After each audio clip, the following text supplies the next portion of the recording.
compartir mi pantalla como corresponde. Oh, eso no me gusta cuando empieza a cambiarse este sistema. Ya, ahora quedan ustedes ahí. Ya. Vamos aquí. Ay, ay, ay. Listo. Vamos a buscar esta. Perfecto. Y la vamos a poner como corresponde.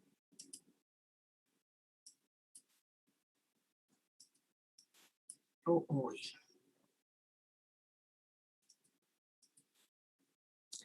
Me subió mucho la pantalla. Bien, entonces empezaremos. Y esa pantalla de ahí no sé por qué está. Bien, señores estudiantes que algún día los conocí, muy buenas tardes. Habiendo una concurrencia bastante adecuada, creo yo, vamos a empezar con esto de la farmacología general. Supongo que, Ignacio, tú me dices cuando no aparece nada o sí aparece todo, ¿ya? Porque ahora estoy compartiendo la pantalla y ustedes la ven, supongo. ¿Sí, Sí, Ignacio? sí, se ve. Ya. Empezamos. Todo lo que de ustedes tendría que saber lo sabe ya el doctor Torres, así que cualquier pregunta que yo tenga sobre ustedes se la haré a él, para no ocupar demasiado tiempo en las vidas personales y cómo están, que en realidad supongo que todos ustedes no han estado presentes en ninguna fiesta, en ninguna cosa, de manera que no se han contagiado, porque escuchar las noticias es un poquitito terrible, dado que ahora está cayendo la gente joven, la gente de 20 a 30, y ustedes ya están entre los 20 y 30, así que por favor, cuídense mucho, porque yo no sé si ustedes saben, deben tener conciencia de que el doctor Marcos Cuminao, que a ustedes les ha hecho algunas clases, es el presidente del colegio médico de aquí de la región, y él está sumamente preocupado y angustiado, más bien, no solamente preocupado, angustiado y ocupado en el hospital por la falta de camas y de insumos, y que la gente está muy cansada. Me imagino, si están las 24 horas, un año que han estado ahí, entonces ya no dan más. Entonces traten de no alterar el sistema, aunque ustedes se enfermen, pero no traten de enfermarlos a ellos, porque ahí sí que nos vamos a morir todos. Bien, empezaremos. Cualquier cosa, por favor, ustedes me interrumpen y me dicen que se repita o que lo vemos después, ¿ya? Anoten mientras tanto las cosas. Lo que vamos a hacer es, por supuesto, un análisis general de la farmacología, lo que ustedes necesitan empezar a conocer desde ahora ya. Entonces, ¿por qué tenemos que estudiar la farmacología general? Porque ustedes son los indicados, no precisamente en este minuto, pero ya pronto, en 2 o 3 años más, de hacer un buen diagnóstico para elegir el fármaco y la posología necesaria con el propósito de obtener una eficacia, porque la razón de ser de ustedes es mejorar a los pacientes. Ahora, ¿cómo van a hacer ese buen diagnóstico y la elección y la posología? Es a través de conocer principalmente los mecanismos de acción de los fármacos, cuáles son los efectos colaterales que están teniendo, o más bien todas las no terapéuticos que tiene cualquier sustancia química que metemos al cuerpo. Conocer además cómo puedo medir yo lo bien o lo mal que estoy indicando a este paciente en relación a la posología o a la dosis, y todos los procesos que está sufriendo tanto el fármaco como el paciente con el medicamento. Entonces, esto implica conocer mecanismos de acción y todos sus restos de efectos que puedan tener. ¿Para qué? ¿Para qué necesitan ustedes tener un buen conocimiento de esto? De transformarse en buenos médicos, de la manera que ustedes indiquen algo correcto en su buena dosis, van a hacer una buena clínica. Y esa buena clínica después nos va a dar el reconocimiento de que son buenos médicos. Yo me voy a atender con el señor Echeverría, perdón, el doctor Echeverría, porque es muy eficaz en lo que hace. ¿Y cuándo tenemos que aprender todo esto? Y eso, grábenselo ahora ya. Siempre, de por vida, tienen que estudiar todo esto de acuerdo al área que elijan. Si ustedes, a algunos se les ocurre ser pediatra, buscarán los medicamentos que se dan en pediatría, pero se los van a aprender muy bien. Y además, ¿y por qué pongo de por vida? Porque todos los días están apareciendo nuevos fármacos y ustedes ven que en este año han aparecido cuántas vacunas y hay que probarlas y nos estamos arriesgando al estar vacunados, que qué nos va a pasar con esas vacunas, etcétera. Pero son estudios muy largos, demasiado largos, entre 10 a 15 o 20 años, por lo menos antes de largarlo al comercio. Por eso que esta vacuna que estamos, con la cual estamos haciendo casi conejillos de India, es algo muy pronto. Afortunadamente, la confianza que se tiene que tener es que los métodos actuales, la ingeniería genética y todo, hace avanzar mucho más rápido este proceso. Por lo tanto, no podemos nosotros decir, no, si ya lo que aprendí ahora va a ser suficiente. No, nunca es suficiente. Así es que a someterse o meterse dentro de un libro de farmacología. Goodman y Gilman es lo mejor, es la Biblia por ahora, y cuando ustedes necesiten datos concretos tienen que referirse a a una buena referencia, un buen libro.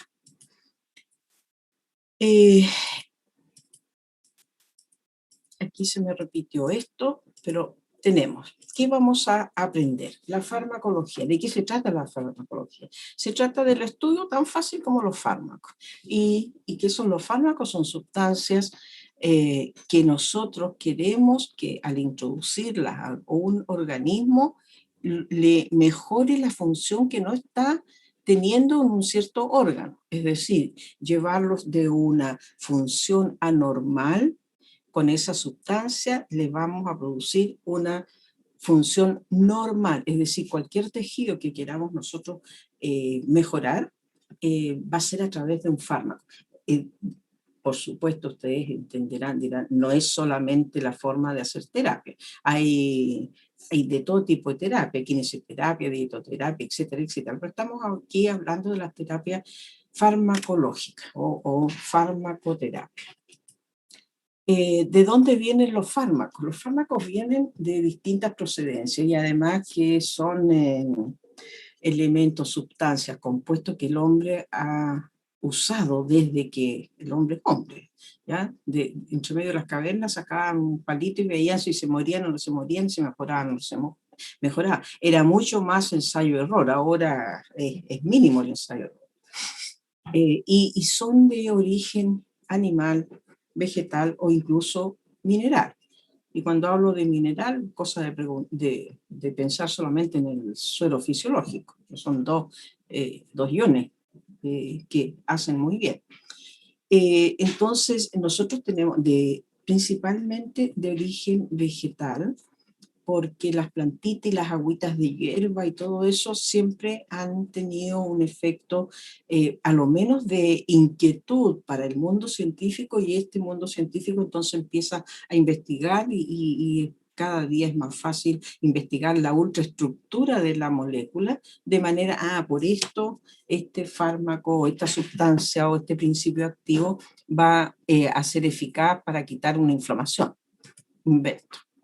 Ahora, les ruego que nunca hablen cuando estamos pensando en una sustancia con fin terapéutica, es decir, que mejore una función que está anormal y con este fármaco lo vamos a llevar a la normalidad.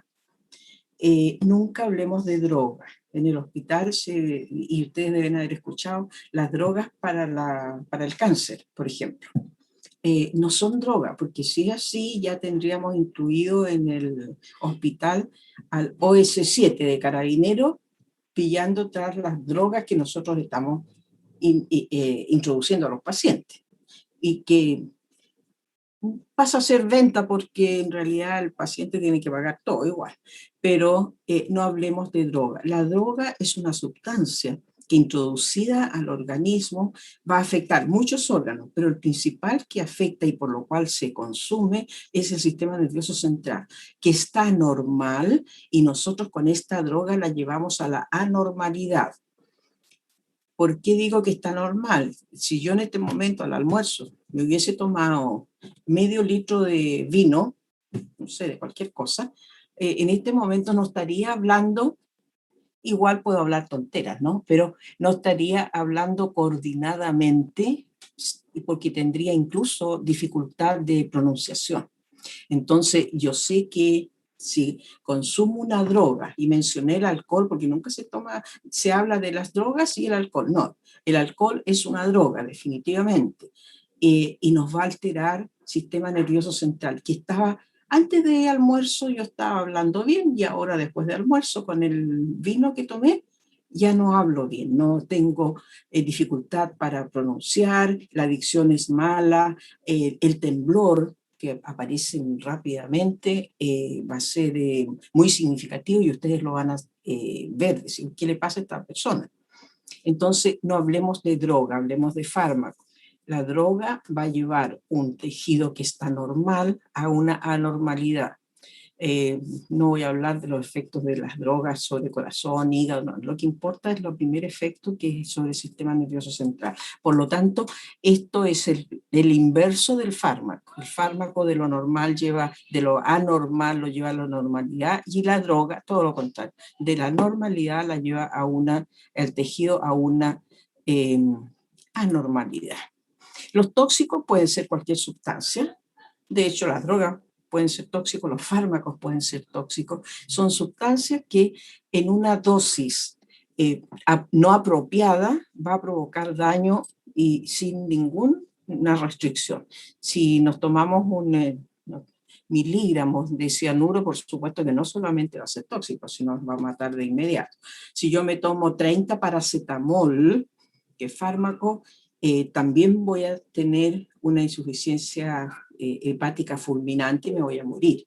Entonces, el fármaco tiene que tener una dosis adecuada para que haga bien, pero si yo lo sobrepaso, por supuesto que va a llegar a ser tóxico, independientemente de las sustancias que de per se son tóxicas. En relación a los nombres que deben usar ustedes, en realidad todo el equipo de salud, pero básicamente ustedes, como pasan a ser, quieran o no, los líderes del equipo de salud, ustedes tienen que dar el ejemplo al respecto. No se puede, hay 3 formas de nombrar a esta sustancia que es el fármaco.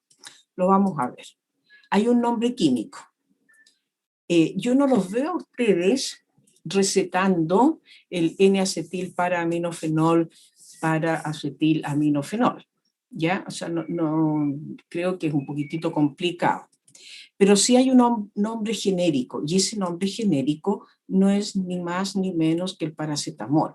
Es decir, tenemos el nombre químico y el nombre genérico, y este es el que tienen que usar, porque el otro nombre es el comercial, y el comercial son muchos. Entonces, yo voy a decir que el doctor me dio Tylenol, otra persona me va a decir, no, es que a mí me dieron Anacin y me hizo mejor. O la doctora a mí me dio Panadol y es mejor que ese Tylenol. Entonces, hay motivos de equivocación, y de hecho yo tengo relatos verídicos que me pasaron a mí con una paciente que la estaban intoxicando con cloniximio porque primero le dieron Nefercil y después le dijeron no, toma Dentagesic mejor, porque es mejor. Entonces, desde ahí hace muchos años, he sido insistente en esto de los nombres. Ustedes deben usar el nombre genérico, que nadie se va a perder. Estoy tomando paracetamol. estoy tomando ampicilina o penicilina, independientemente de los nombres genéricos, de los nombres comerciales, porque cada laboratorio, después que se liberan ya las patentes, cada laboratorio le pone el nombre que le acomode y que lo represente. Entonces, el comercial no nos sirve de nada, no dice nada para la medicina y menos para el que tiene que prescribir que estoy dando paracetamol. No dice en ninguna parte, ni en el químico, que son complicados, y menos en el comercial. Aquí otro ejemplo. Miren esto, atroz encuentro yo. Yo alguna vez, cuando estudié química y farmacia, me aprendí esas cosas, pero ahora si me dicen qué es lo que es eso, no tengo idea. No tengo idea porque en realidad, además, han pasado tantos años y no sirve para nada. Y fíjense que no es ni más ni menos que la dipirona, que ustedes deben conocer, o el metamizol. Este nombre metamizol se lo pusieron los europeos después que dijeron que la dipirona provocaba discrasia sanguínea, entonces lo eliminaron de la farmacopea y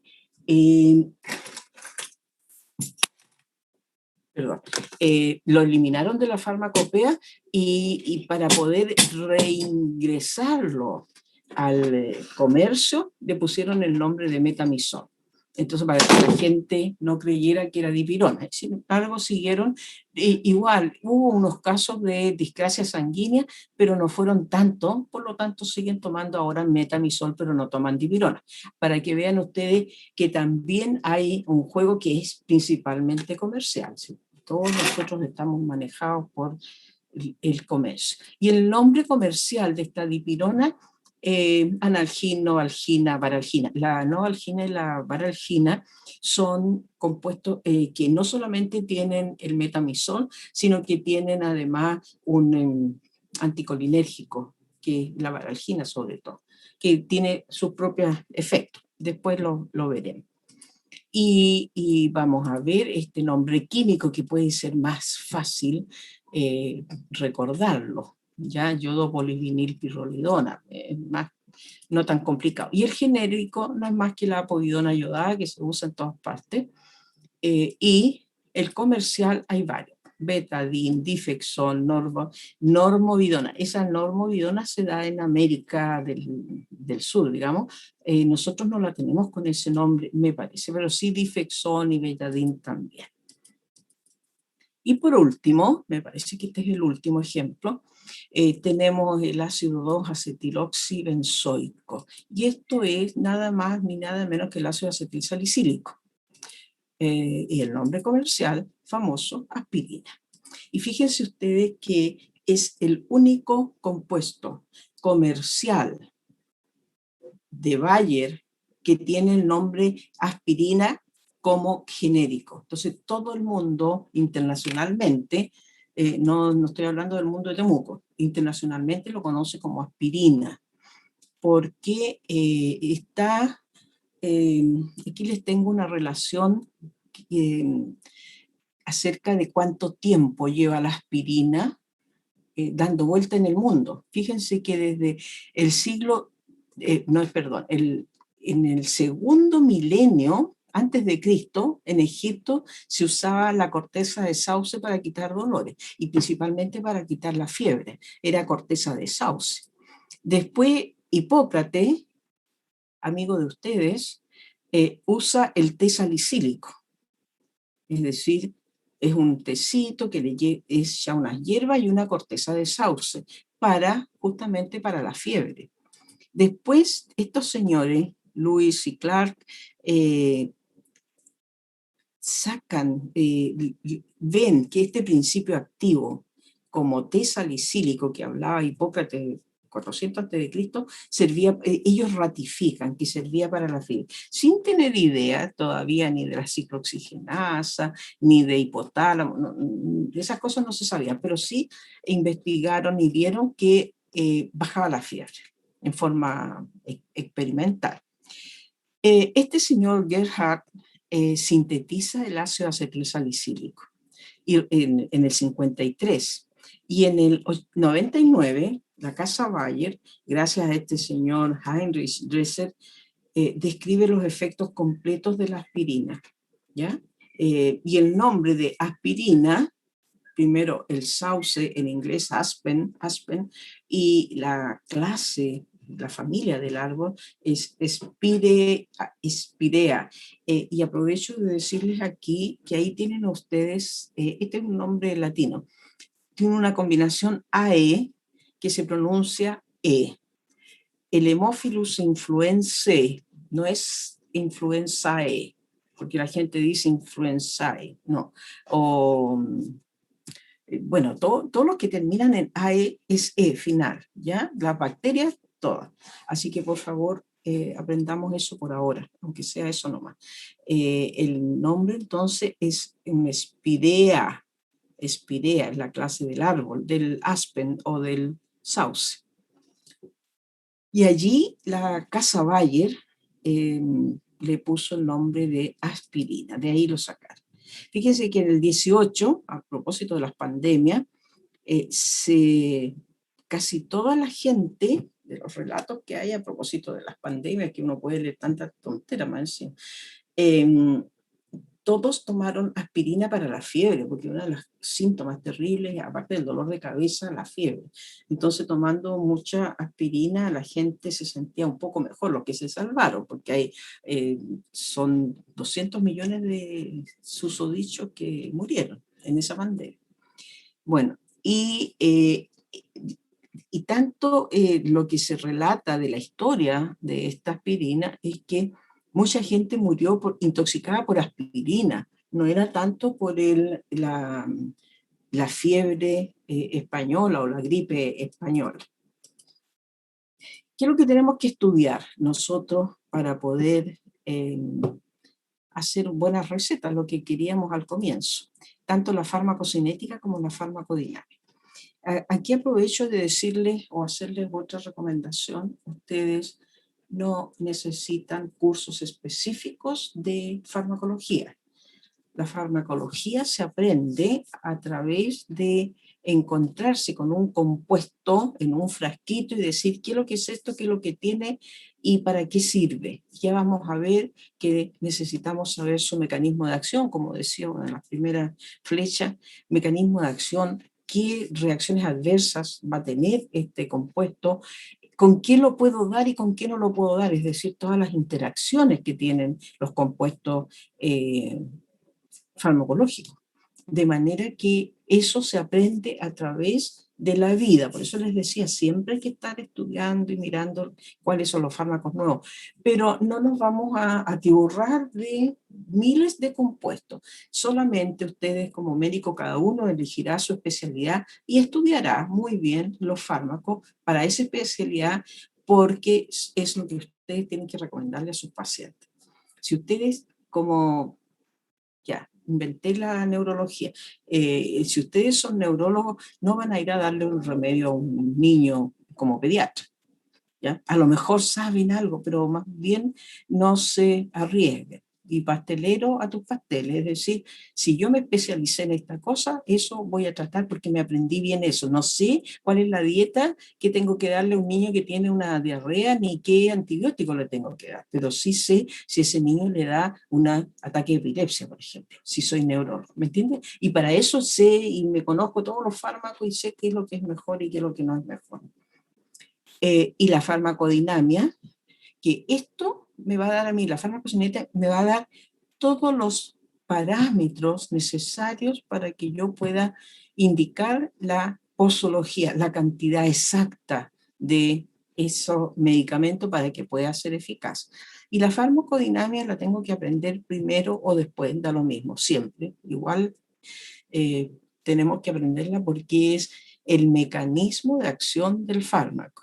Yo si sé que tengo una persona con fiebre, sé que tiene que ir a actuar a nivel de hipotálamo, en tal parte, con tal neurona, por lo tanto yo aprenderé muy bien eso, porque si yo no sé, le doy aspirina para un dolor de un brazo, pero en realidad no le voy a quitar la fiebre, o sí se la voy a quitar indirectamente, pero de todas maneras lo que tengo que saber muy bien es cómo está actuando en el organismo ese fármaco. De eso se trata la farmacocinética.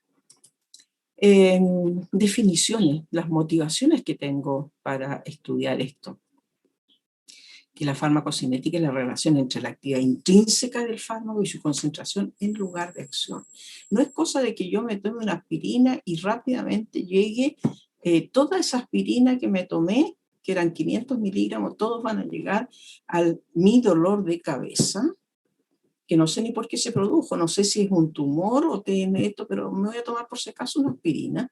Entonces, yo sé que la aspirina me va a servir solo si esa aspirina va a ir al punto del cual está produciéndome el dolor de cabeza. Y el dolor de cabeza me lo está produciendo probablemente porque hay una prostaglandina que dilató mis vasos y eso me hace doler la cabeza.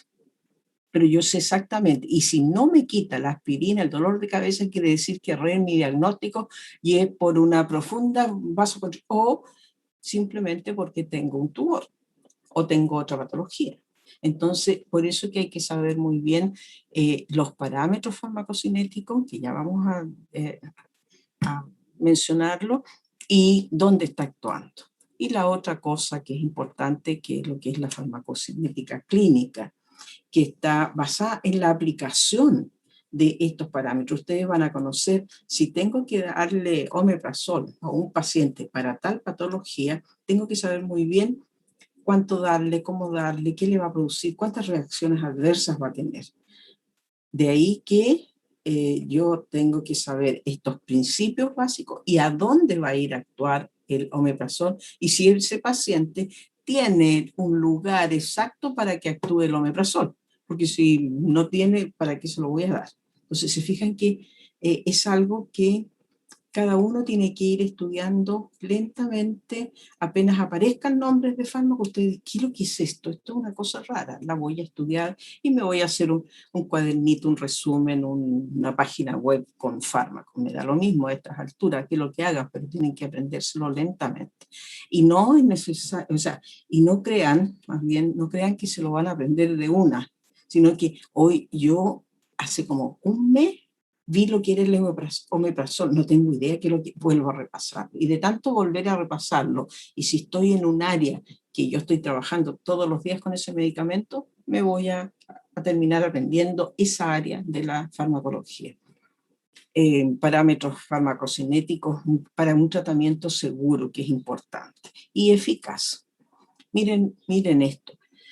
Estos son cálculos que está haciendo este señor, cálculos farmacocinéticos, y es decir, ¿qué representa este pizarrón? Es que en la abscisa está el tiempo y en la ordenada está la concentración plasmática. A medida que yo di un medicamento, voy a dar una poquita dosis porque no sé si es tóxico o no, y voy a ir subiendo hasta que al final llego a un pic máximo y se quitan los síntomas de la patología que estaba pasando. Y después el organismo se encarga, además, ya no más fármaco, entonces empieza a declinar esta curva y dice, ya, basta, lo voy a eliminar de la concentración plasmática porque ya me hizo bien y basta, ¿ya? Entonces, esa es la farmacocinética y aquí el caballero pareciera un sabio loco que está calculando cuánto, cómo y a qué hora le voy a dar a este paciente.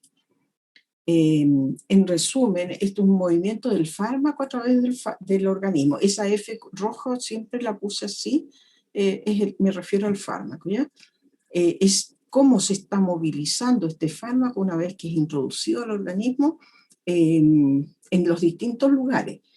Una cosa que hay que tener conciencia es que si yo me tomo una aspirina para el dolor de cabeza, la aspirina no tiene idea a dónde va a ir a parar. Es un viaje al azar.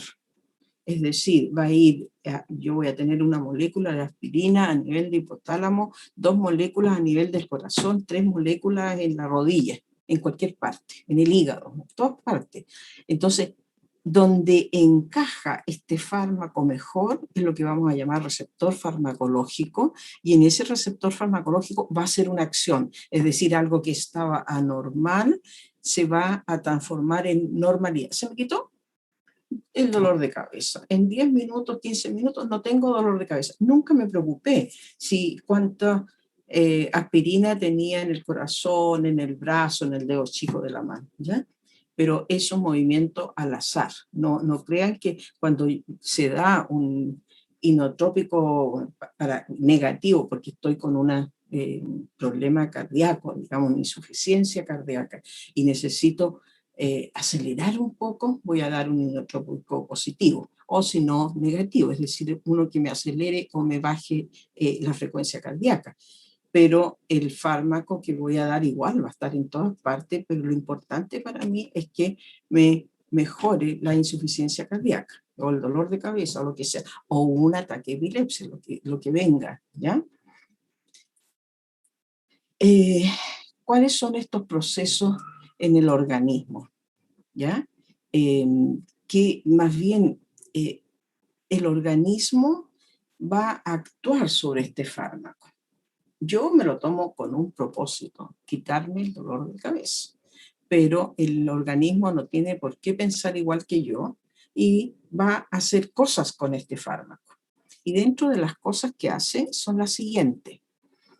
Primero hay que introducirlo, hay que tener una vía de administración, de lo cual yo no voy a hablar nada porque estaría siendo un poco deshonesta y quitarle la clase al doctor Kerr. Me parece feo, ¿no es cierto? Entonces, pero solamente lo vamos a mencionar que necesitamos tener una vía de administración. Y las vías de administración van a desarrollar en el organismo cierto tipo de, digamos aquí, curvas, es decir, cuánto más tengo en tal parte, cuánto menos, y dependiendo de la forma que yo vaya a administrar ese fármaco, forma que ustedes van a conocer más adelante. Ya tienen idea, por supuesto, pero... Y aquí hay un gráfico que es lo mismo, cuánta concentración de fármaco llega al plasma, al final, al máximo, y aquí tengo dos sustancias, una que está en producto A, que es el azul, que para tener el efecto con 0,3, pongámosle que son miligramos por ml, me quita el dolor, y el otro con 0,35. Así que ahí voy a elegir qué fármaco, pero esas son las curvas que se van a desarrollar a medida que yo sé muy bien la farmacocinética de lo que voy a administrar. Pero lo importante que nosotros vamos a ver es esto, el sistema LADME, es decir, liberación, absorción, distribución, metabolismo y excreción. Es todo lo que va a hacer el organismo con el fármaco. Primero, para poder liberarse tiene que disolverse, y acá dice que se disuelve en el estómago, principalmente. Aquí se están refiriendo a un comprimido oral, ¿ya? El monito arriba lo dice, harto feo el mono, pero en fin. Igual tiene que tomar una aspirina o lo que sea. Y esa liberación, es decir, se va a disolver el fármaco para que desde el estómago o intestino, principalmente intestino, se absorba. Vamos a definir todos estos procesos. Después se va a distribuir, y dentro de esta distribución va a tener que llegar al hígado como principal órgano del metabolismo, y del hígado va o a excretarse, o simplemente de ese riñón va a ser un proceso tal que va a contribuir a excretar no solamente a los metabolitos, sino que al fármaco total. Entonces, este sistema de liberación-absorción es lo que estoy hablando de procesos farmacocinéticos. Y los tenemos aquí. Los procesos, primero la introducción, y vamos a tener un parámetro especial para cada fármaco. Cada fármaco tiene su propia forma de vagar por el organismo. En el caso de la introducción, nosotros vamos a hablar de las vías de administración. Como les digo, esa clase la va a hacer el doctor Kerr, que son varias vías, etcétera, etcétera. Pero sí, desde donde nosotros lo pongamos, ya sea en la boca, o una inyección intramuscular, o una endovenosa, desde allí se van a absorber los fármacos hacia el organismo, hacia todo el torrente sanguíneo. El gasto cardíaco, ustedes deben recordar que es los 5 litros de sangre, entre comillas, como generalidad, en un minuto. Entonces ustedes en un minuto han repartido este fármaco en todo el organismo. cuántas moléculas llegaron aquí, allá, acá, etcétera. Eso es cuantificable a través de la biodisponibilidad del fármaco. Y ese número o se cuantifica como de un 0 a un 100%. Yo tomo una aspirina de 500 miligramos y el 100% pasó a la sangre. Y yo no pienso que entre medio se puede haber disuelto más, menos, quedó la mitad en el intestino o pasó directamente al intestino y se excretó, etcétera. Entonces, cuando yo tomo una muestra del fármaco después de una media hora y digo, tengo la mitad del fármaco, o sea, eso me puede hacer efecto, fantástico, quiere decir que tiene una biodisponibilidad de casi un 80%, estoy inventando números por si acaso.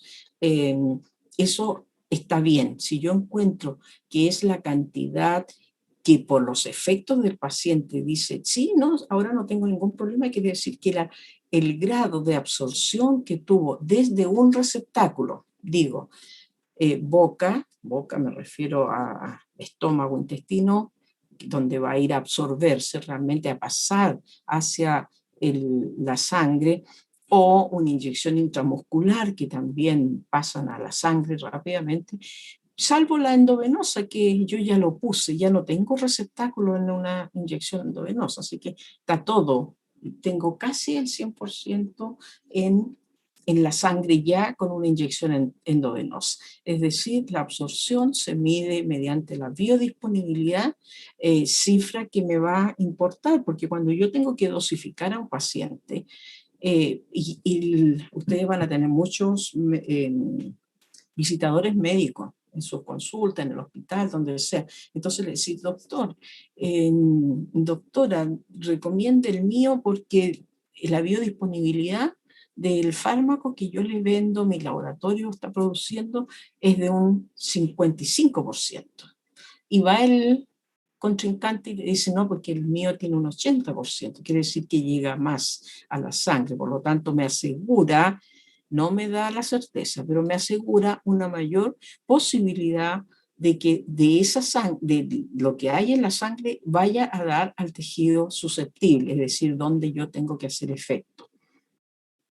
No siempre lo que está en la sangre está 100% de biodisponibilidad, entre comillas, nunca se consigue el 100% de lo que uno pone. De ese 100% tenemos que ver, es cierto, está todo en la sangre, pero no hay efecto. ¿Qué posibilidad tengo yo de pensar por qué no hay efecto?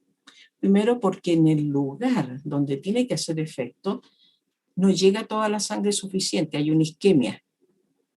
O ese tejido no tiene receptores para ese fármaco. Entonces estoy errando en el diagnóstico, estoy errando en la dosificación, estoy intoxicando al paciente con esta sustancia que no sirve para nada.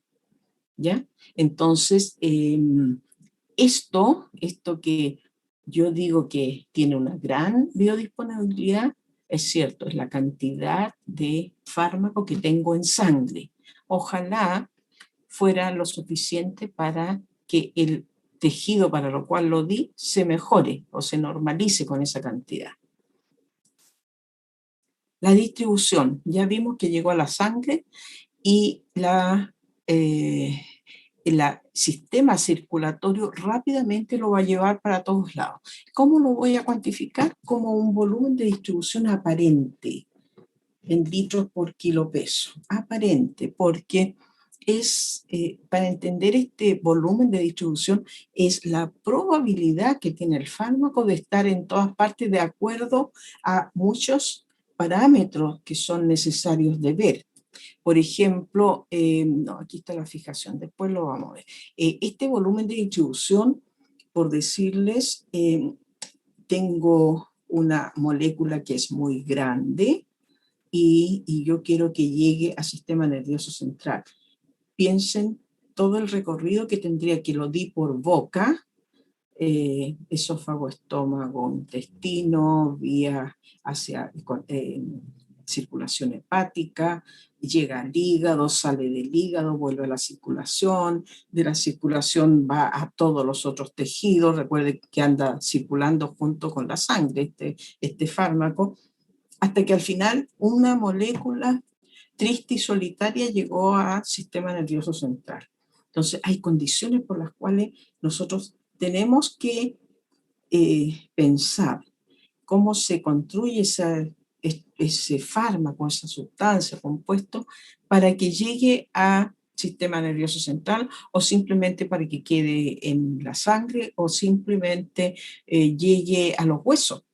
Entonces, esos son los parámetros. Cada fármaco tiene su propio distinción de llegar a distintos lugares, por lo tanto, ese es el que yo tengo que elegir. Si yo necesito uno para que llegue a, pongamos en el caso extremo, ¿no? Que lo doy por vía oral y que llegue hasta un paciente que está muy ansioso, tendría que llegar al sistema nervioso central y ese sistema nervioso central tiene vayan meditando cuántas barreras o membranas citoplasmáticas tiene que pasar, porque para que llegue allá no tiene una carretera ni vía expedita como las vías en el Transantiago, que son exclusivas para micro. Aquí no hay eso, no hay exclusividad, simplemente recorren todos los lugares y van, entre comillas, vitrineando, no, aquí no me gusta, voy allá, aquí no encajo, etcétera, etcétera. De manera que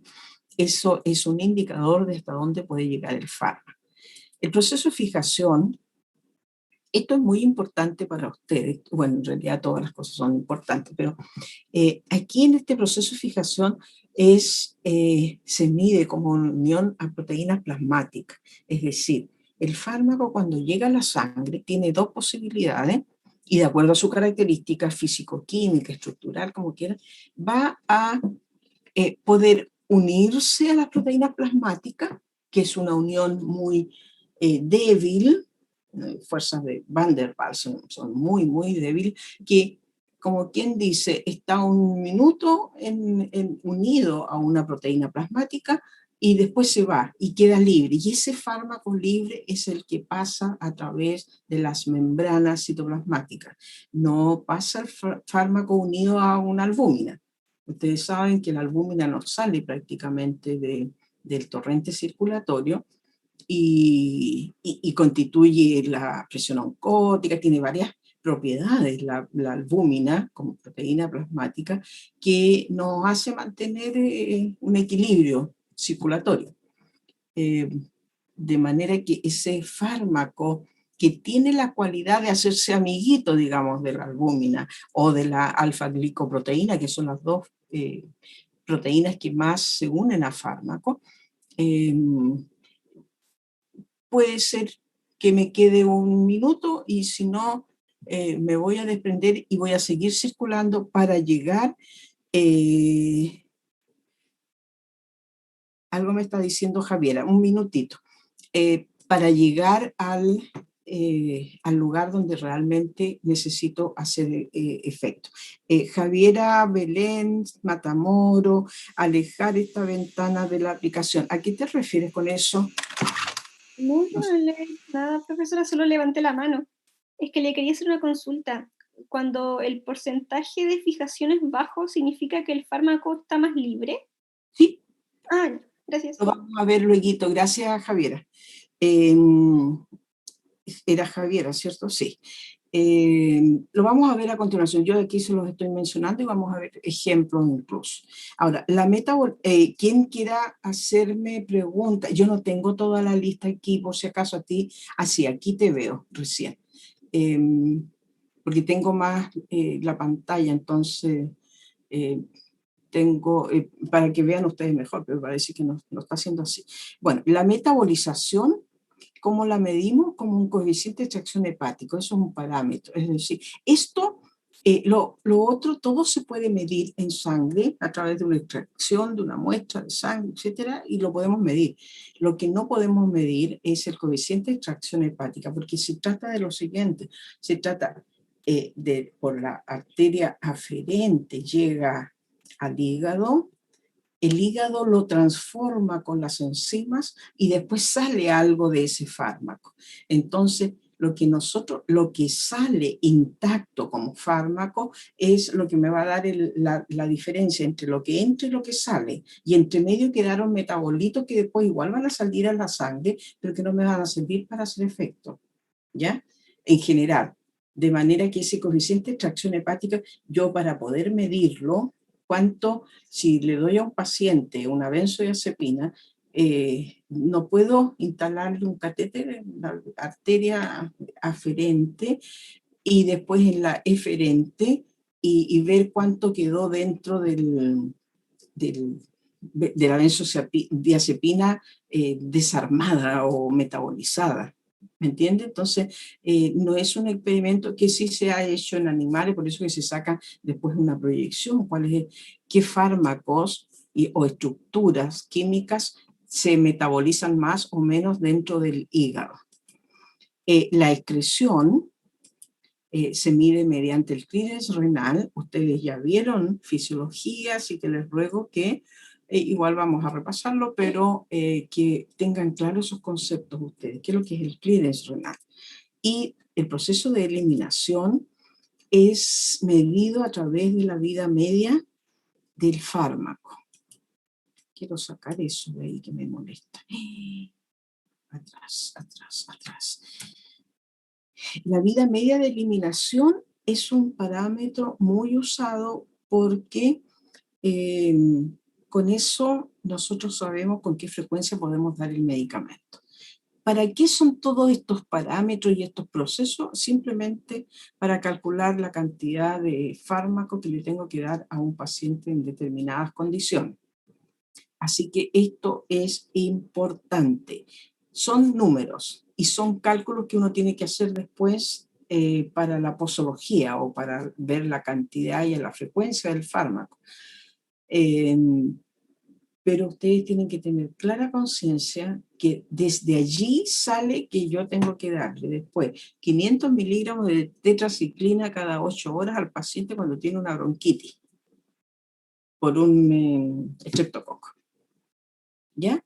Pero tengo que tener, porque, o sea, cuando yo no tengo ese medicamento que ya está, entre comillas, como una dosis fija, resulta que al paciente no le sirvió, yo tengo que ver qué parte es lo que no funcionó y cómo lo puedo modificar. ¿Y qué pasa si el hígado está enfermo? ¿Y qué pasa si el riñón está enfermo? Ya, esas preguntas las vamos a contestar en un segundo más, creo. Proceso de absorción. Ya vimos que era desde el receptáculo hacia la sangre, condiciones del fármaco que tiene que tener para que pase por todas las barreras o membranas citoplasmáticas. Porque es cierto que yo lo pongo en un tubo o en un enterón, la palabra griega, que es un tubo, el tubo gastrointestinal, pero ya llega al estómago y en el estómago empieza a haber distinta disolución, liberación del principio activo, pasa al intestino, algo se absorbe también en el estómago, depende de pH, etc. Pero, ¿qué condiciones voy a requerir yo para que se pueda pasar desde un lugar que digamos es un tubo hacia el interior hasta llegar a la sangre o de la sangre para llegar a un tejido, a una célula? Primero, ojalá las partículas sean muy pequeñas, tamaño bajo de partícula o bajo peso molecular, que es lo que dice aquí. Después, ojalá no iónico, porque la membrana, siendo básicamente lipídica y tiene ciertas proteínas incrustadas que sirven de comunicación entre el exterior y el interior, yo voy a esperar que privilegiar más bien una partícula que sea no iónica, porque si no va a ser repelida por la estructura bilipídica de la membrana. Por lo mismo, ojalá liposoluble, dado que los lípidos inundan estas membranas.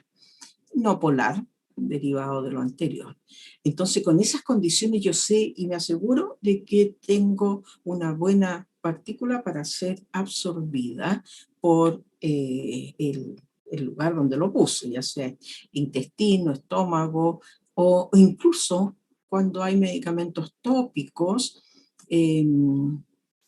que pueda pasar a través hasta de la dermis, y hay incluso cuando se usa mucho, por ejemplo, corticoides para piel en medida, llegan hasta, si es exagerado y no está bien preparada esa pomada o crema o ungüento, puede llegar incluso a la circulación causando reacciones adversas. Si es oral,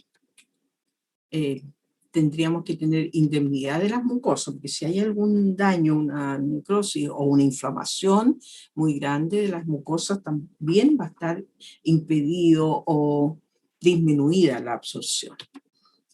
Ojalá que no estén con alimentos, salvo algunos medicamentos que se recomienda darlos con un poquitito de tal cosa o tal otra. ¿Cuál es el parámetro de esta absorción? Ya dijimos, la biodisponibilidad, que va de 0 a 100%. En realidad nos va a indicar cuánto llega realmente a la sangre.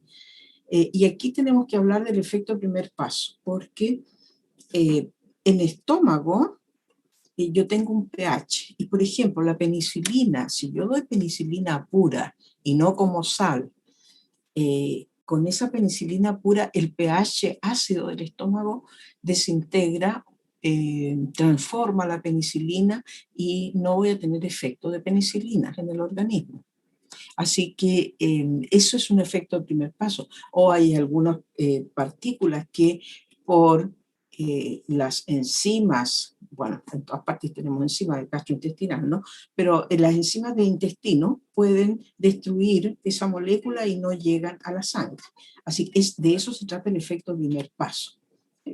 Ahí tengo enzimas gastrointestinales, o incluso después del intestino van vía porta al hígado, y en el hígado también tenemos muchas enzimas que nos van a metabolizar los fármacos, y aquí algo de ese coeficiente de extracción hepática que les decía nos va a liberar fármaco puro, fármaco que va a ser, no quiero decir activo, pero es un fármaco que realmente es el que nosotros dimos para tal efecto.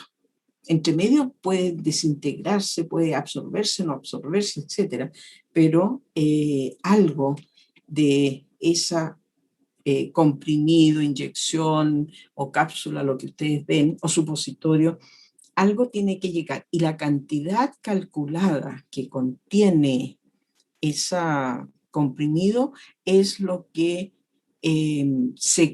digamos, está calculado en base a todos estos parámetros para que llegue la cantidad, concentración suficiente al lugar de hacer efecto o al tejido susceptible. ¿De acuerdo? Es decir, cuando ustedes toman 500 miligramos de aspirina, no llegan los 500 miligramos de aspirina a quitar un dolor de cabeza o a bajar la fiebre. Llega una... en realidad las concentraciones plasmáticas a nivel de microgramos por ml. Les pongo la digoxina, por ejemplo, que es un fármaco para la insuficiencia cardíaca, efectivamente, llega a nivel de nanogramos por ml, después de tener una partícula, una pastilla. Es cierto, las pastillas son harto chicas, pero normalmente van recubiertas de almidones, de edulcorantes, de miles de cosas que son los excipientes, y esos entonces van quedando en el camino hasta que llega una macromolécula, micromolécula en algunos casos, para hacer efecto. Así que ahí tenemos nosotros casos claros de efectos de primer paso. Hay variaciones en la disposición oral, el pH, ya les decía, pero aquí hay algo importante. Aquí ustedes tienen que recordar, estudiar o ver lo que es la ley de Henderson-Hasselbalch, que la vieron seguramente en bioquímica, y donde podrían demostrar que el pH ácido va a absorber mejor los ácidos, y un pH básico va a absorber mejor las sustancias básicas. Entonces yo les voy a mandar una tarea para que me demuestren por qué estoy diciendo eso. Con la ley de Henderson-Hasselbalch ustedes lo pueden demostrar. Entonces la primera tarea que van a tener es esa que se las tengo que poner en la plataforma. ¿Por qué a un pH ácido se absorben bien los ácidos? Y esto es muy importante, porque ustedes como médicos van a tener en urgencia, por ejemplo, un intoxicado por aspirina. Miren lo que les pongo, me voy al extremo. Un intoxicado, normalmente un niño. De hecho, se retiraron las aspirinas de 100 miligramos con dulce, con sabores, porque eran de sabor a naranja o limón, etc. Porque los niños se las comían felices de la vida y pasaban intoxicación y acidosis metabólica, cuadros graves. Entonces, eso es importante que ustedes, ¿cómo tendrían que hacer, por ejemplo, para que se tomó recién las aspirinas? ¿Qué tendrían que dar? Dar una sustancia básica para que no se absorbe toda la aspirina. Y así no van a tener un cuadro tan grave, etc. Esas son medidas que ustedes tienen que saber, pero por un principio claro, que es este principio de Henderson-Hasselbalch. Lo mismo pasa que a un pH básico se va a absorber mejor las sustancias básicas. Cuando hay una acloridia, tenemos cloridia. Cloridia, está mal dicho, no, ya. Cuando tenemos nosotros una falta de ácido clorhídrico en estómago, algunos medicamentos se van a ver favorecidos y otros no. Así que también es un cambio en el proceso de absorción. Cuando tenemos una mayor motilidad gastrointestinal, un cuadro diarreico, por supuesto que no vamos a absorber nada de lo que necesitamos que sea absorbido. Y los mismos fármacos pueden impedir la absorción de otros. Por ejemplo, yo les puse aquí un ejemplo de este famoso colestipol. El colestipol es un fármaco para disminuir la absorción de ácidos grasos en pacientes que tienen una hiperlipoproteinemia. Se les da colestipol y es una resina que deja atrapado al exceso de ácido graso en el intestino y no se absorben. Entonces bajamos los triglicéridos a nivel plasmático. Pero ese colestipol es como una malla, y los parecidos, los más modernos de estos mismos medicamentos, una malla que atrapa a todos los medicamentos, y normalmente son medicamentos de tipo cardiovascular. Entonces el paciente, si bien es cierto, no tiene triglicéridos en plasma o bajamos un poco, pero está fallando en un fármaco para el corazón, para la presión, etcétera, o para el mismo colesterol. Entonces, los mismos fármacos pueden impedir la absorción de los medicamentos. La distribución. ¿Alguien quiere hacerme una pregunta? ¿Sí o no? ¿No? Ignacio, dime tú. ¿Profesor? No, profesora, por mi parte. ¿No? ¿Sigo nomás? ¿Estoy muy rápido? No, pero ahora una persona dijo que quería hacer una pregunta. ¿Quién dijo qué? Yo, Javiera, es que cuando Javiera, habló del... ¿estás dispuesta a molestarme? Es que cuando habló del efecto del primer paso, empezó a hablar de la vía porta y del hígado. No le entendí bien esa idea. Ya, a ver, espérate un poquito.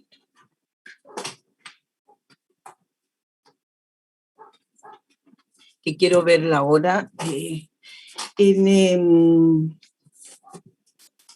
El efecto primer paso se trata de ver cuánto, pues estamos viendo la biodisponibilidad, cuánto realmente llega del fármaco que yo tomé por vía oral, llega a la sangre.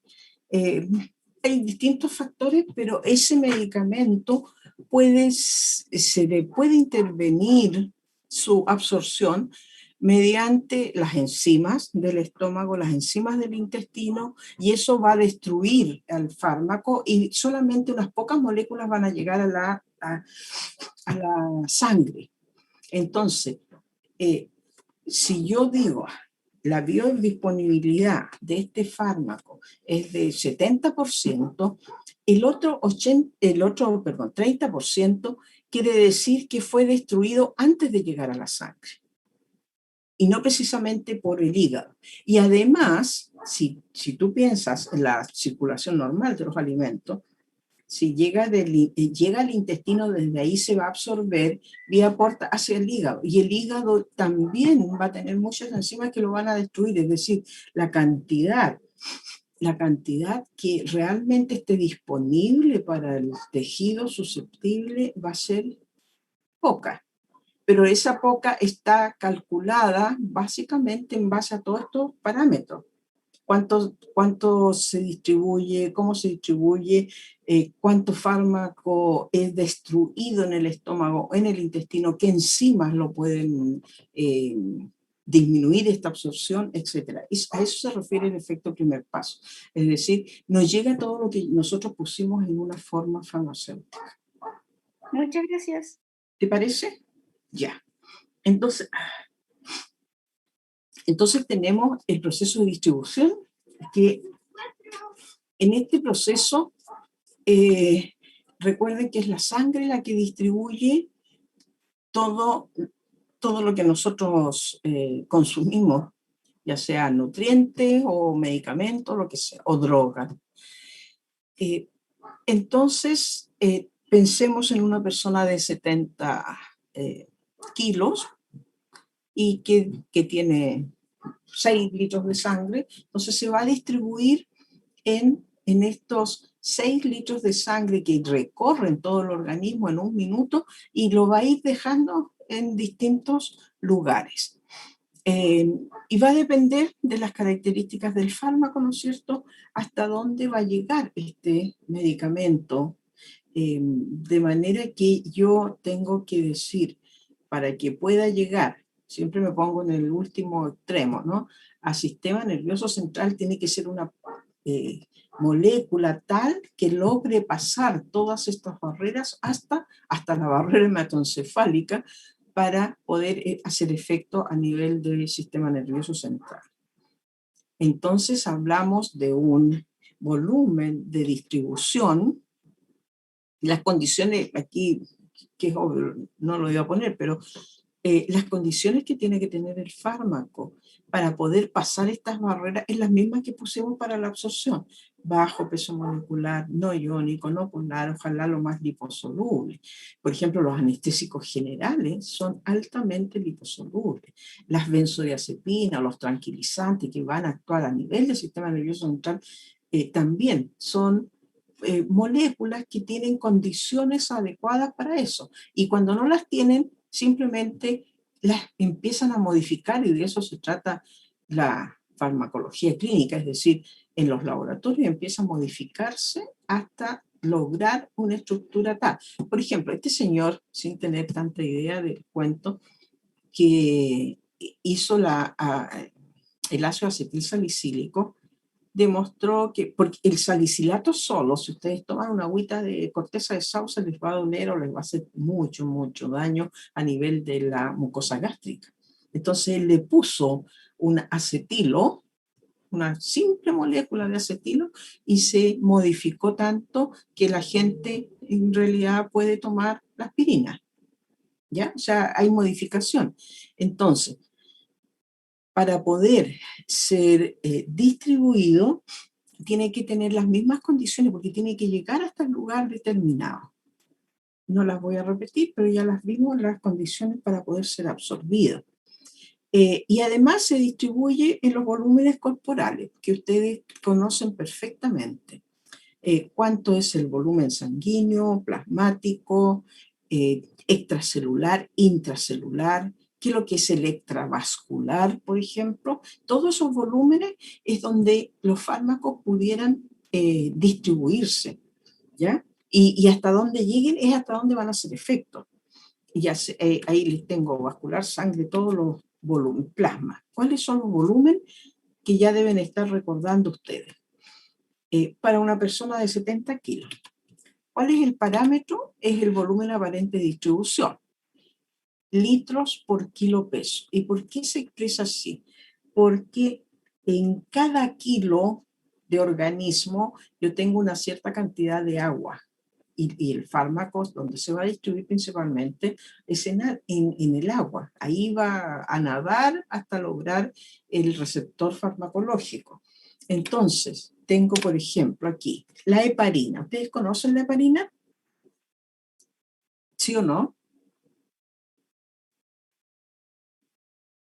¿Nadie me va a decir nada? Yo al menos no la conozco. ¿Perdón? Que yo al menos no la conozco. ¿Quién me habló? No sé. Ignacio, ¿qué dijiste? No, era para participar. Decía que yo no la conocía. ¿Para qué se usa la heparina? Es Es un un anticoagulante. ¿Perdón? Es un anticoagulante. Ya, perfecto. Y fíjense que tiene un volumen de distribución de 0,58 milésimas de litro por kilo peso. ¿Qué significa eso? Significa que en cada que en cada kilo solamente ocupa 0,058 partes de un litro. 58 mililitros podría decir yo, ¿no? Y en una persona de 70 kilos, ¿cuánto volumen va a ocupar?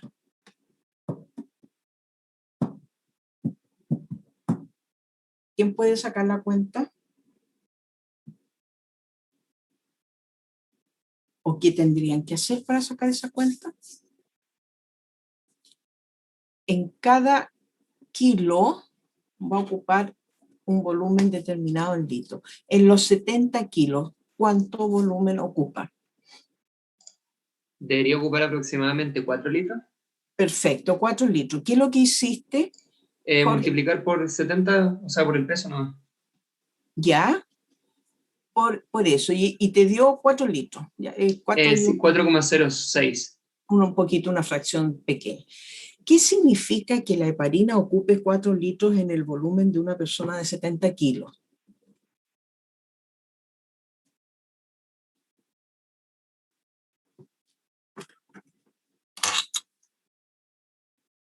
¿Qué significa eso? Podría significar que el fármaco está distribuido casi en toda su sangre, En casi de todo su nuevo, volumen sanguíneo. Felipe, no, Sebastián, ¿estás hablando? Sí, ¿Ya? no sé si se escucha. Sí, no, sí te escucho, lo que pasa es que Ya, estoy... gracias. Ya, en todo el organismo, ¿quién dice lo mismo o quién lo niega?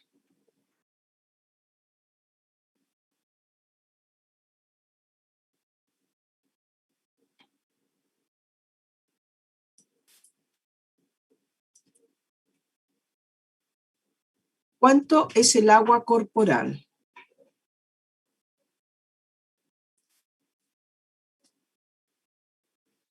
El 60% del ¿Y peso qué corporal. significa 60%?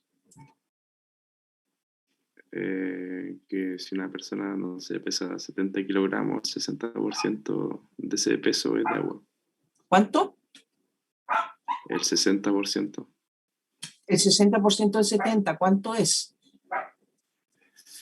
42 kilos.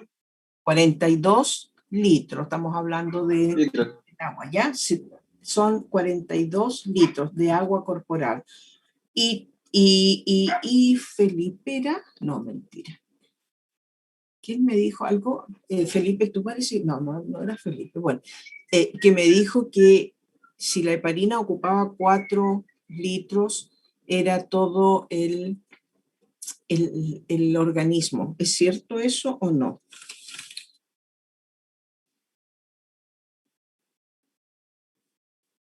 Ya, segunda tarea, recordar,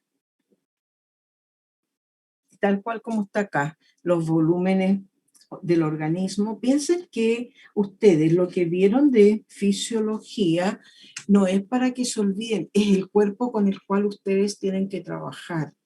Recuerden todo lo de fisiología y sobre todo en esto, porque a esa fisiología que es normal, ahora este año se está enfermando, fisiopatología. Y esa fisiopatología necesita algún tipo de terapia. En este caso estamos en la terapia farmacológica y ustedes para poder dar un fármaco adecuado tendrán que saber todo lo anterior, fisiología y fisiopatología. La persona que no recuerda, no, pueden no recordar, pero que no repasa, que no sabe, al final cuando sean médicos no saben qué van a dar como medicamento, porque no tienen ni idea ni siquiera dónde está el corazón. Así que no quiero pensar de ustedes eso. Yo pretendo que, y ahora los pillo, encuentro que es una pregunta un poco, por no decir macabra, un poco rara, porque ustedes no estaban preparados para que yo les preguntara esto.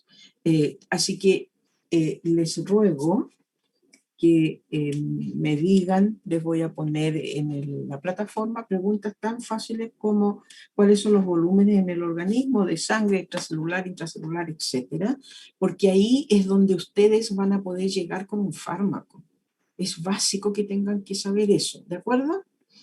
No es por molestarlo, es porque simplemente, y estoy poniendo como ejemplo 70 kilos, pero a la vez van a calcular lo mismo, los mismos valores para un niño de 30 kilos. Porque después de eso vamos a ver si le doy el mismo remedio, pero se lo puedo dar en la misma cantidad o le tengo que disminuir. ¿Y cuánto tengo que disminuir? Eso es lo que ustedes tienen que empezar a pensar, ¿de acuerdo? Entonces, yo les voy a decir solamente que la heparina ocupaba 4 litros y 4,4, pero no me acuerdo, ¿ya? Y el diazepam, ¿cuánto volumen ocupa? Ahí está malo. Ese es litros por kilo. Me salió esa 7, nada que ver. ¿Cuánto ocupa el diazepam? Por favor, hagan el mismo ejercicio que hizo Jorge, parece que fue. ¿Quién fue el que hizo el cálculo? Sí, yo, profe. 1,1 dice. Tú, no, dice 1,1 litros por kilo, lo mismo que de arriba, pero Ya. no lo puse, se me soltó seguramente la mayúscula y me salió el 7.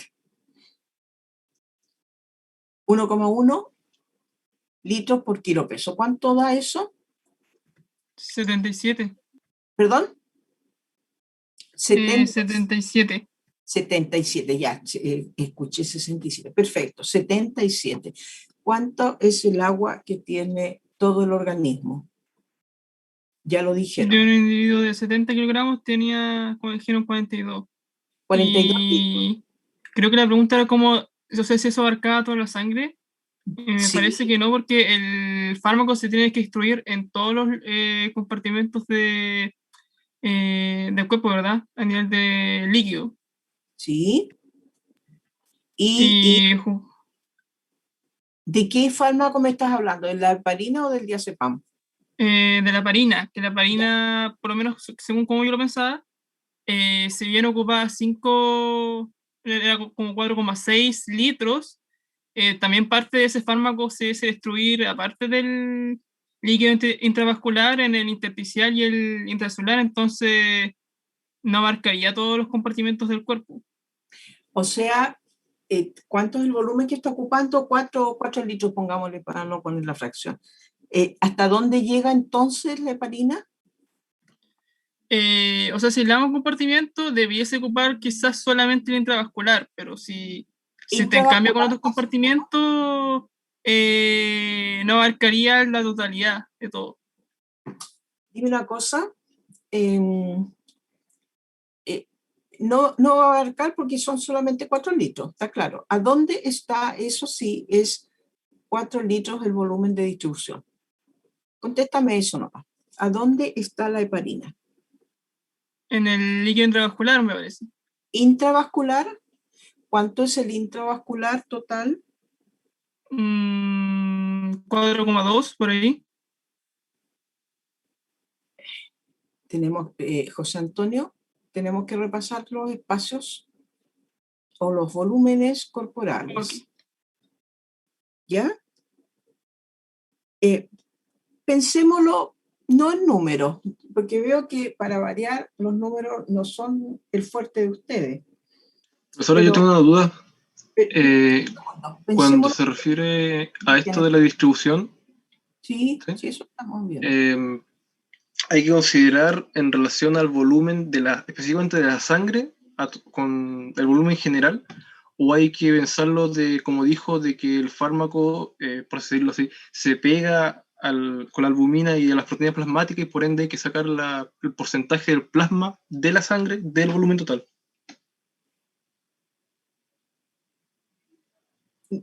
Por eso que te estoy preguntando, habla Cristian, ¿cierto? ¿Mm? Por eso estoy preguntando, ¿cuál es el volumen del plasma? ¿Cuál es el volumen de la sangre? ¿Cuál es el volumen extracelular, del intracelular? Todos esos volúmenes. Porque Lo yo me vamos acuerdo a- que plasma era 55% de la sangre, entonces no sé si No vamos me a calcularlo hables aquí con toda la sangre o... hablando, Cristian, ¿Mm? precioso, tú y todos tus compañeros, no me hablen de porcentaje, háblenme de cifras para 70 kilos. Es una simple multiplicación. Mm. Los cálculos ustedes en la clínica lo van a tener que hacer así, no decir, le voy a dar el 60% de la aspirina, le voy a dar... No, tienen que ver, este paciente tiene tantos kilos, y más aún en los antineoplásicos, ustedes verán que las cifras se dan, la dosificación no es una dosis así a la larga y por tal frecuencia, es por metro cuadrado de volumen o de la superficie corporal que tiene ese niño o ese adulto para los fármacos antineoplásicos. Entonces, tienen que aprenderse muy bien cómo calcular, está pasando un helicóptero, cuál es el espacio que ocupa este señor en volumen, en plasma, en extracelular, intracelular, etc. Lo que tú estás planteando, Cristian, es que miremoslo fisiológicamente. ¿Para qué quiero la heparina? Ustedes me dijeron para qué servía. ¿Para qué la quiero? Anticoagulante. ¿Ah? Felipe, ¿qué estás De diciendo? anticoagulante. Anticoagulante, donde tenemos el proceso de la coagulación. En los vasos sanguíneos. En vasos, en todas las partes del vaso. Me imagino que depende. A ver, no me digas depende. ¿Qué es lo que implica el vaso sanguíneo para ti? Un conducto por donde pasa sangre. Ya, ¿y qué es lo que tiene la sangre? Elementos figurados y plasma.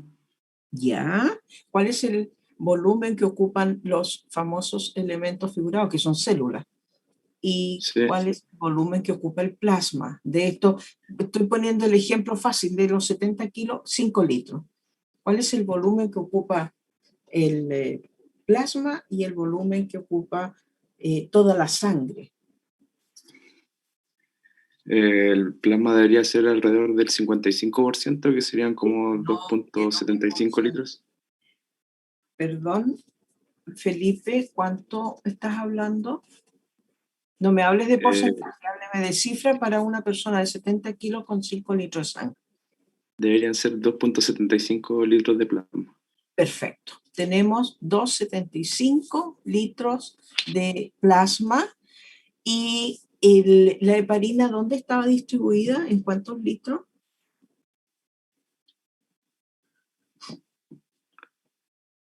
Ya, ahí me perdió.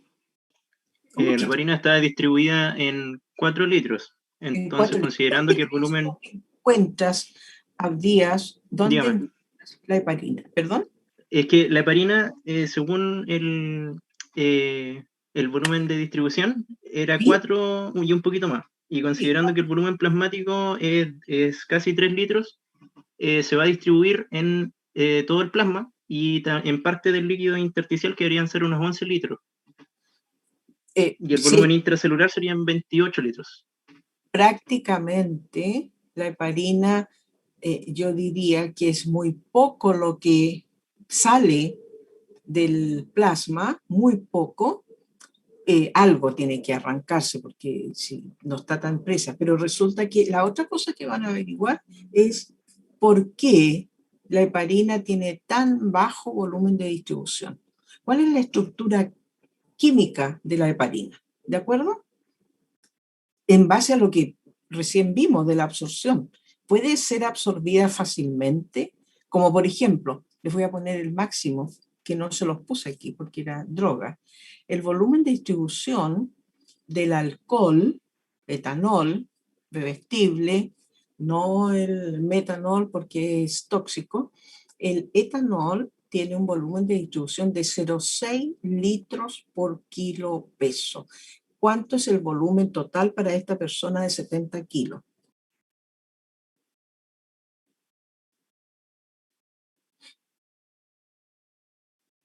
¿Cuánto es?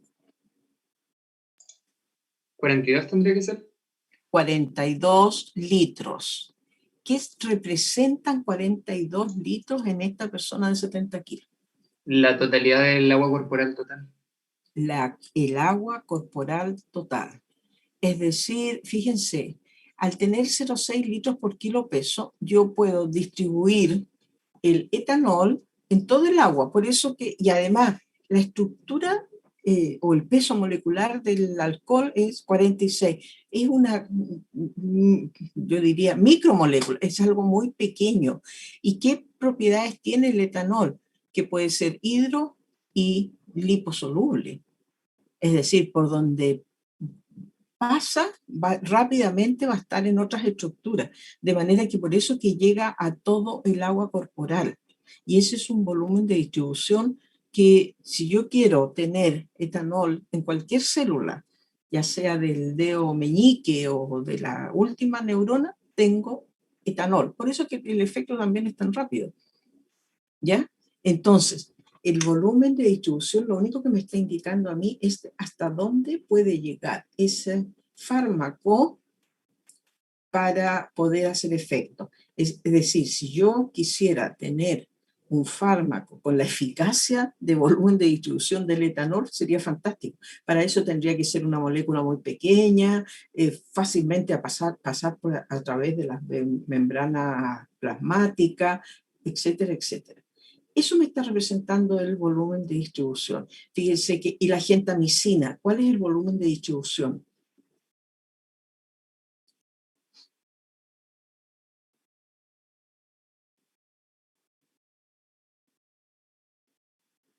¿Cuál es el volumen de distribución de la...? 21.7. 21, perfecto. ¿Quién dijo 21? Yo, profe. El mismo. Abdía es tu nombre, ¿no? ¿Sí? Ya, perfecto. Es que tengo en la pantalla, si lo corro, no tengo todo. Ay. Abdías Cofre. Ya. 21. ¿Dónde crees tú que está? ¿Podría contestar otra persona? ¿Dónde estaría esa gentamicina en el organismo? ¿Hasta dónde llega? No, ¿dónde estaría? ¿Hasta dónde llegaría esta gentamicina?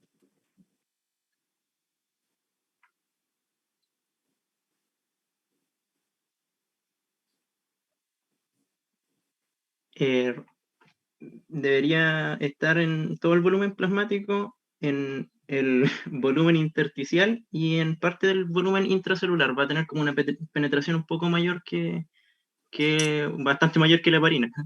Sí, por supuesto, mayor.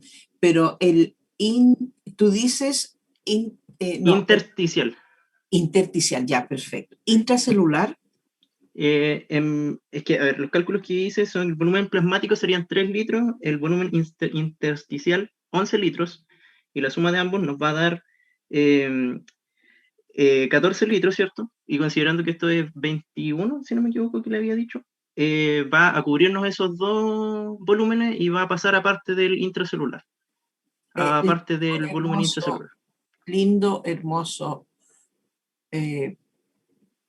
¿Consideraste la célula, la sangre? Calculé directamente lo del plasma, ¿no? No. Para una persona como de 70... Eso. Entonces, Yo creo que el cálculo tuyo está bien siempre que hubieses considerado los 5 litros de sangre. Probablemente ahí te va a llegar hasta el intersticial. Y sabes que es muy bueno que llegue al intersticial porque, por ejemplo, a nivel renal de la gentamicina,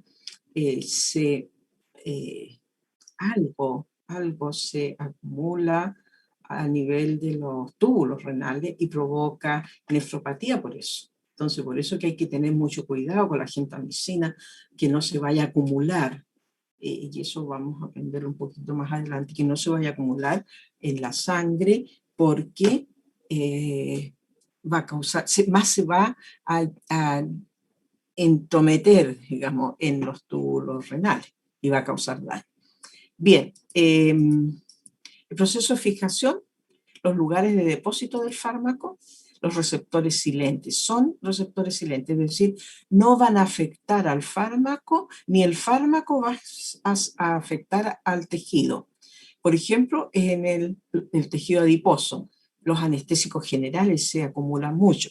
Y esto importa porque, por ejemplo, anestesiar a una persona obesa es complicado porque todo se va acumulando y no va haciendo efecto directamente a nivel del sistema nervioso central. Primero está en la grasa corporal y después de a poco se va soltando y llegando al sistema nervioso central y al final el anestesista logra anestesiar a este paciente, pero antes sigue teniendo frente a un bisturí que le hacen un mini rasguño y todavía el paciente tiene efecto y reacciona, hay potenciales de acción que reaccionan frente a la cirugía, una incisión. Entonces tienen que ponerle más anestésico porque está acumulado todo en el cuerpo. Mientras que una persona magra, sin grasa corporal, es fácil anestesiarlo y rápidamente la vuelta, porque esto es un círculo, la vuelta del paciente a despertar va a ser más fácil porque tiene menos anestésico. Entonces, ese proceso de fijación es muy útil y necesario.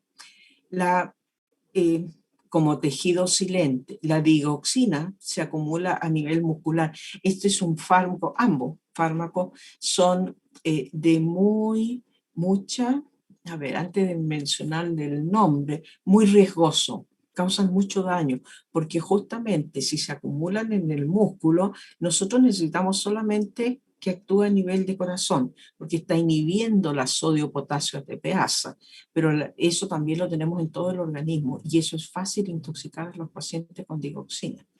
¿Ya? Si es que no se da la cantidad que les mencionaba adelante, se dan microgramos en una tabletita y la concentración plasmática es nanogramos. Entonces, nanogramos por ml, de manera que no nos podemos pasar ni en medio miligramo de digoxina, porque aparte de acumularse va a ser tóxico. Las proteínas plasmáticas son otro tejido de fijación. Y este tejido de fijación, lo que más provoca interacciones negativas son las proteínas plasmáticas que se cuantifican y el tejido adiposo que ya por experiencia los anestesistas saben que es un lío tener que anestesiar a una persona obesa, porque va a demorar mucho primero le va a dar mucho más cantidad y va a ser más tóxico para el paciente, va a tener más reacciones adversas. Acuérdense que a mayor dosis, mayor reacciones adversas, o va a costar mucho más despertarlo a la vuelta de la cirugía. Las proteínas plasmáticas es una buena fuente de interacción entre fármacos. ¿Y cuándo va a tener sentido esta interacción? Es sí y solo sí, principio físico. Hay una alta unión a proteínas plasmáticas y el fármaco que se une en alta proporción a las proteínas plasmáticas es de muy estrecho margen terapéutico, es decir, es muy riesgoso, como la digoxina, por ejemplo. ¿Ya? Ustedes liberan un poquitito de ese fármaco de la proteína plasmática, simplemente van a caer en reacción adversa. Les explico más. El parámetro es el la unión a proteínas plasmáticas que va de 0 a 100. Lo más importante es que hay dos proteínas que básicamente unen fármacos, que es la albúmina, que es un 60% de la proteína en el plasma, y de la alfa-glicoproteína, que une principalmente fármacos ácidos. Entonces, y la albúmina, que es anfótera, también puede unir algo de fármaco ácido, pero principalmente lo hace con los básicos. Este grado de unión varía. Cada fármaco, ya saben, tiene su propiedad. La lidocaína un 70%. El ibuprofeno, ojo con esto, un 99%. Ahora, ¿qué es lo que estoy diciendo yo aquí? Que solamente en el caso de la lidocaína, el 30% del fármaco está libre y es el que está haciendo su efecto en los tejidos que tiene que hacerlo. ¿Ya? La lidocaína se puede usar como antiarrítmico y además como un anestésico local. ¿Ya? Entonces, el 30% de la lidocaína está haciendo efecto. Ya no es tan terrible, y etcétera. Pero el ibuprofeno, fíjense, el que hace efecto realmente es el 1%. Luego, el 99% está libre. Y en la medida que el 1% llega al tejido susceptible o donde está haciendo efecto y se libera de ahí, después pasa por el hígado, se metaboliza, se excreta, etcétera, etcétera, ese 99% va liberando otro 1%. Entonces, es un depósito, yo siempre lo he pensado como el depósito que hay en la cocina, donde tienen ustedes 1 kilo de azúcar y echan un poquitito nomás al azucarero. Cuando se desocupa ese azucarero, le ponen otro poco y siempre tienen una reserva. En el caso del ibuprofeno es muy alta la unión de proteínas plasmáticas. Y, por ejemplo, este es un hipoglicemiante que tiene una unión a proteínas plasmáticas de un 90%. Resulta que la glibenclamida yo la tomo todos los días porque soy diabética. ¿Ya? Entonces, pero resulta que me caí y tengo una inflamación de una rodilla, así que el facultativo correspondiente me dijo, tome un ibuprofeno, y no me preguntó qué otra cosa tomaba yo, sabiendo que el ibuprofeno tiene una alta unión a proteínas plasmáticas. Entonces, aquí, ¿quién va a ganar la batalla? Por supuesto que a la albúmina le va a ganar el ibuprofeno, y el ibuprofeno va a ocupar toda la albúmina y va a desplazar a la glibenclamida. ¿Y qué pasa con la glibenclamida desplazada? No va a haber un 10% libre para hacer efecto, sino que puede haber un 12, un 13% libre. Y como es un fármaco riesgoso, que le voy a llamar, pero acá pusimos el nombre de estrecho margen terapéutico. Como es de estrecho margen terapéutico, cualquier exceso de ese 10% que mantiene, digamos, la diabetes controlada, me va a hacer daño. ¿Y qué daño voy a tener al tomar ibuprofeno cuando yo además soy diabética y tomo glibenclamida? ¿Qué daño voy a tener? ¿Disminuye la glicemia? ¿Perdón? ¿Disminuye la glicemia? Disminuye la glicemia. ¿Y qué me va a pasar al disminuir la glicemia? ¿Qué me está contestando José Tomás? Yo, José Tomás. Perfecto. Ya te vi. José Tomás. ¿Y qué daño me va a dar al poner más hipoglicemiante? Es decir, voy a bajar más la glicemia. ¿Qué me puede pasar?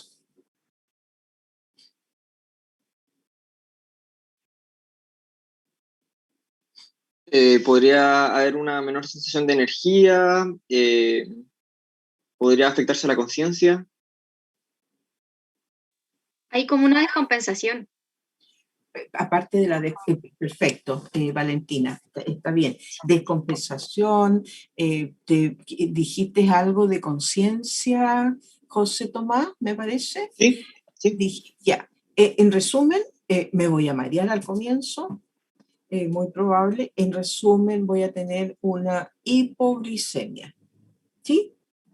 Porque eso, en resumen, es eso, hipoglicemia. ¿Y qué me pasa con una hipoglicemia?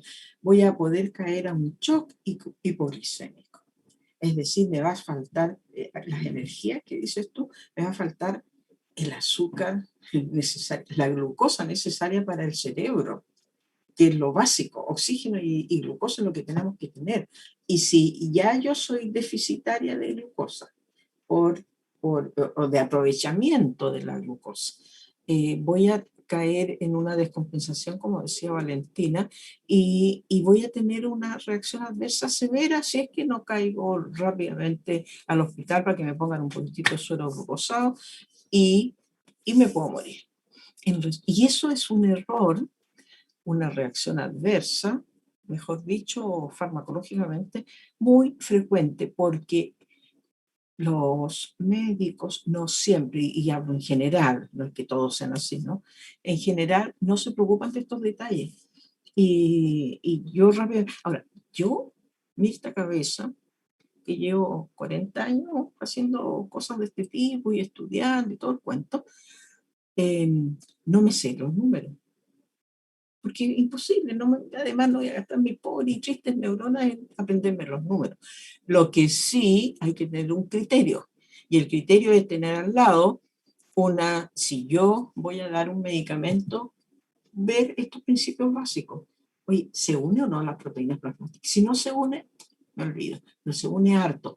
Ahora, me puedo unir harto a las proteínas plasmáticas, pero resulta que no hace daño, tiene un amplio margen terapéutico. ¿Para qué me preocupo? Si libero más o libero menos, da lo mismo, que no me va a hacer daño.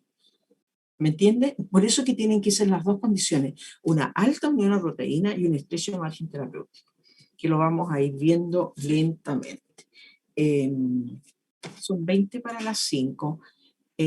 ¿Avanzamos con otro más o mejor nos vamos? Y mañana, por supuesto, no hay. El lunes ustedes tienen clase a las 9 de la mañana. ¿Cierto o no? Sí, es cierto. Porque es lunes, me olvidé el horario, martes, jueves y viernes, ¿sí? Algo así es el horario. Ya, Sí. sigamos la presentación. Se las voy a enviar ahora a la plataforma, junto con la tarea. Y ustedes la ven toda y así vamos a avanzar más rápido para la próxima clase. ¿Les parece?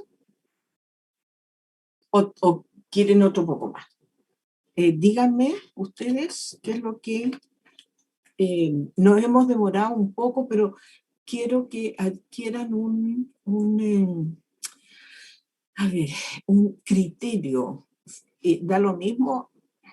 Yo les puedo decir, ¿saben qué? Apréndanse todo el libro, Woodman y Gilman, y yo creo que ustedes son capaces de hacerlo y al final de año hacen un examen sensacional. Pero quiero que vayan pensando por qué tengo que yo saber estas cosas y por qué no. ¿De qué me sirve? ¿Cuál es la utilidad?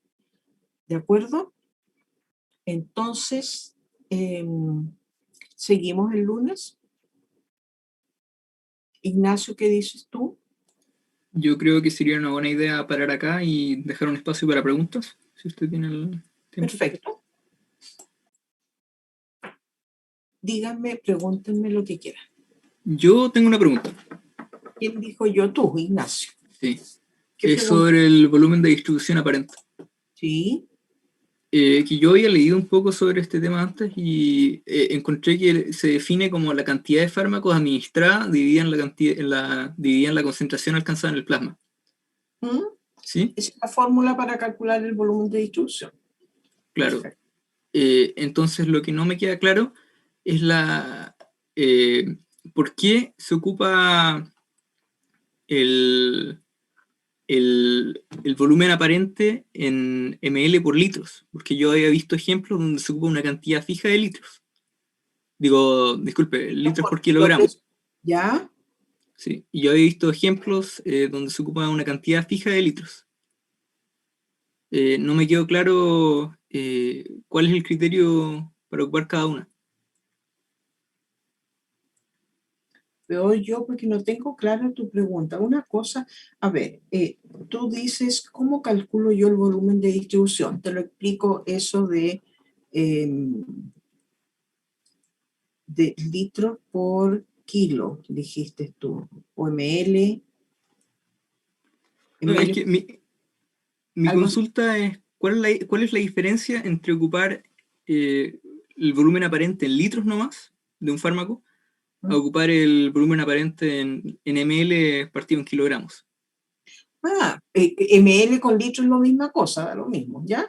No es ese el problema.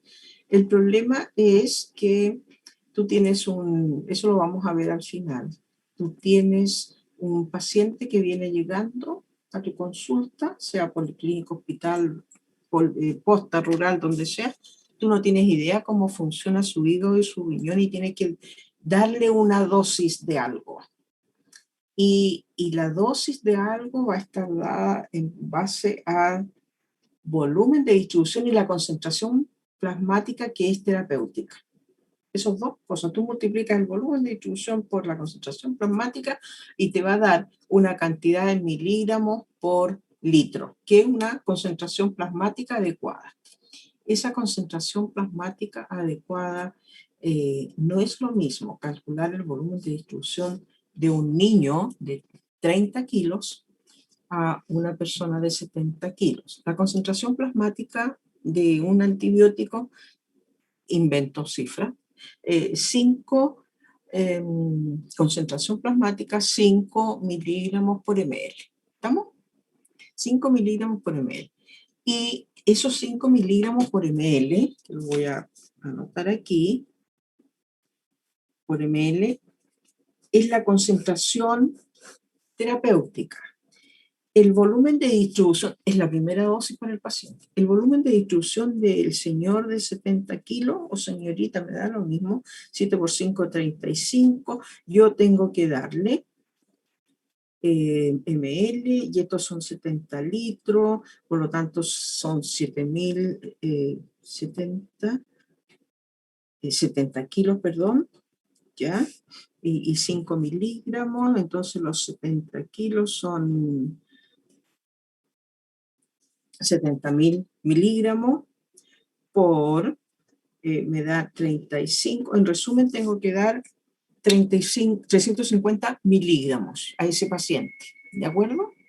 Pero si el volumen de distribución necesito 5 miligramos por ml como concentración terapéutica, que es un niño, un anciano, un viejo, quien sea, ¿ya? O 70 kilos, el volumen de distribución de ese niño es de 40 litros. Yo tengo que multiplicar 40 por esos 5 y al final me va a dar 200 miligramos. Saqué al 150 o 200 miligramos que darle al paciente. No es lo mismo darle 200 que darle 350. Por eso que tengo que ocupar el volumen que tiene ese cuerpecito donde yo tengo que llevar el antibiótico. Eso es la diferencia, no es diferencia, sino que por eso hay que calcularlo, no en litros puros, porque tú tienes 10 litros, yo tengo 80 litros y no me vas a dar la misma cantidad porque el fármaco se va a distribuir en ese volumen. Entonces, si se distribuye en menos volumen, no me hace efecto, si le doy menos cantidad. Si se distribuye en mucho más volumen y yo doy los mismos 5, quiere decir que no va a servir para nada. No sé si me entiende, es un problema simplemente matemático, ni siquiera fisiológico. Claro, sí, lo entiendo. Les voy a mandar unos ejercicios por el foro, ¿ya? No sé si alcanzo hoy día porque más rato tengo otra reunión. Te quedaron dudas, pero piénsalo, saca bien la cuenta, dale a un paciente un antibiótico cualquiera, podría ser una misma gentamicina, cuyo volumen de distribución es de 21 litros, y dáselo a una persona, César, nos vamos al tiro, se lo das a una persona de 30 kilos y se lo das a una persona de 70 kilos. a ver si te va a dar el mismo resultado. Dosis inicial. Después ya nos separamos del volumen de distribución y pensamos más bien en el CLINES, que todavía no hemos analizado. ¿De acuerdo? De acuerdo. Ya. ¿Alguna otra pregunta? ¿Profe? ¿Quién dijo? Mira, es que me queda una duda ese caso cuando habla de que la lidocaína tiene un 70% de unión, creo, y el 30% anda libre. ¿Ese 30% es como el que ejerce el efecto? ¿Sí? Efectivamente. A ver, dijimos que esa es la cantidad libre en plasma. Yo supongo que el lugar donde va a hacer efecto la lidocaína, pongámoslo, lidocaína como antiarrítmico, solamente en el corazón, ¿ya? Y no como anestésico local. Si tú lo pones para el corazón y tienes ese 30% libre, pero resulta que eso me va a hacer efecto y me va a curar la arritmia cardíaca, pero resulta que ese corazón ya tiene un infarto, o sea, tiene una isquemia o tiene una necrosis por el problema de la isquemia, el infarto. Entonces no va a llegar toda la lidocaína al lugar. Es lo que yo espero que llegue, pero no es un corazón puro. O sea, hay lugares donde la lidocaína no va a poder entrar porque no tiene flujo. Porque dentro de las condiciones, que no hemos visto para nada, dentro de las condiciones para que haga efecto, es que haya un flujo adecuado hacia el lugar donde yo quiero que haga efecto cualquier fármaco o el tejido susceptible, y además, entonces, pero no es solamente la condición del fármaco y de los receptores del tejido, sino que además llegó sangre a ese lugar. ¿Ya? Sí, muchas gracias. Parece, en lo que tú preguntas, ese 30% es el que podría hacer efecto siempre y cuando el corazón, en este caso el tejido que pusimos, el corazón tenga los receptores para la lidocaína, nos pasamos a la farmacodinamia, dicho sea de paso, tenga los receptores para la lidocaína y tenga el flujo de sangre adecuado para que llegue la cantidad de fármaco que nosotros necesitamos para esa supuesta arritmia cardíaca. ¿Estamos? Muchas gracias. Bien, doctor Torres se fue, ¿eh? No puede ser así. Estoy aquí. Ya. Doctor. Atento. Sí, decidimos parar aquí porque ya nos hemos pasado un cuarto de hora, me parece. Sí. Y ya, pero no alegue, por favor. Pero vamos a seguir el lunes. Y además les voy a mandar al campus un par de cosas que tendrían que ellos resolver. ¿Te parece? Ok. Ya, muchas gracias. Gracias, jóvenes, que estén muy bien. Hasta luego. Cuídense harto. Que les traiga el conejito muchos chocolates. No sé cómo los va a traer ahora, porque está todo en pandemia. No se